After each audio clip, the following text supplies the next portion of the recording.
Viral, relating to or involving an image, video, piece of information, etc. that is circulated rapidly and wildly from one internet user to another. This is the 7 times I've been viral. 1 wishbone, 6 unintentional videos, and 1 honorable mention. Let's get right into it. When I said wishbone, some people may have understood what I'm saying, and others may have been fetuses when I was using that app.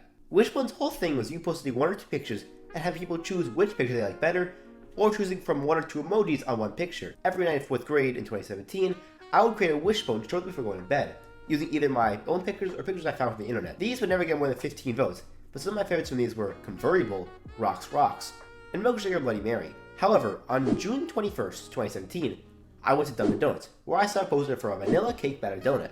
That night, I had my wishbone. I asked whether they would want to eat it or not. I woke up the next morning to my shock. As of today, the wishbone has 12,527 votes. 80% said they eat the donut, and 20% of people are lame as hell. 4th Can Be lost my mind. I was also featured, which I think just meant that I was on like the front page of the app. And I was telling anyone anything about this. I was so happy.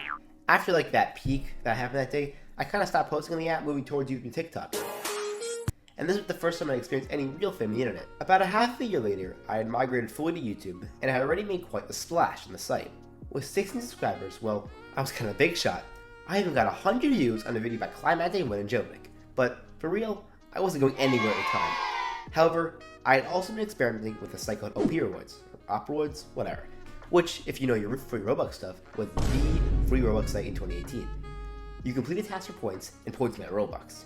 However, in 2018, I was making bank off the jackpot feature, which was essentially gambling but with your Opioids points. But I turned like 100 into 500, and I decided to share this feature with the world. In the 49-second video posted on January 6, 2018 called How to Get More Points Faster on Opioids, I explained the feature. I will admit, it was a bit clickbaity, since this wasn't like a glitch or hidden feature, but rather a feature anyone could find. And while the video was polarizing, having a 37.9% like listen ratio, it did get me 1/4 of my subscribers, and 1/3 of my entire channel's views. The next video was Star Wars Epic Video 2, where I played with my toy lightsaber in fall. This is part of a series of like 3 videos that I made as a joke to some of my friends. They're basically making fun of me for how bad I was with lightsaber. I'm like, yeah, I am bad, and I made this obviously horrifying content, me going woo woo woo. So stupid, but I thought it was really funny, and so I uploaded them to YouTube. And this video was actually a sleeper hit. I uploaded it I think March 14th, 2020, and it really didn't get any traction until the summer of 2020. But it was my first YouTube short to go viral. I then made another Opioids video on March 18th, 2020 about the jackpot feature. Basically, the same thing again, but to make sure that the channel kept growing during the COVID lockdown. And it somehow worked, as the video got 5,000 views and 30 new subs to the channel. And the video was still polarizing, but a little less, with a 49.3% like and dislike ratio. Still more people disliking than liking, but less so than in the first video. Then we get to the Camp Coral haters. I was basically scrolling through Instagram during online school on March 2nd, 2021, and found a reel of Tom Kenny explaining how Sand Shakes is in Camp Coral. So I decided to share it with my subs in what was supposed to be a very small scale video. Somehow, it blew up, getting 200 views in a day and 11,000 views by March 9th, 2021, where I made a video explaining the episode in which Sand Shakes is revealed to be conspiring with present-day Sandy to stop Plankton from stealing the Krabby Patty secret formula during the time of Camp Coral. And this one blew up just as much, and now combined, the videos have 61,784 views and 175 subscribers to the channel. In a little over a month, the channel went from 250 subs to 400. Almost a year later, and as part of my Undertale phase, I beat Genocide twice. Oh my god, bro. Oh, hell no, man. What the fuck? And even though my Undertale phase in February 2022 was like 7 years late, the Undertale community ate that shit up, and the video got pretty much like 1,000 views in a week.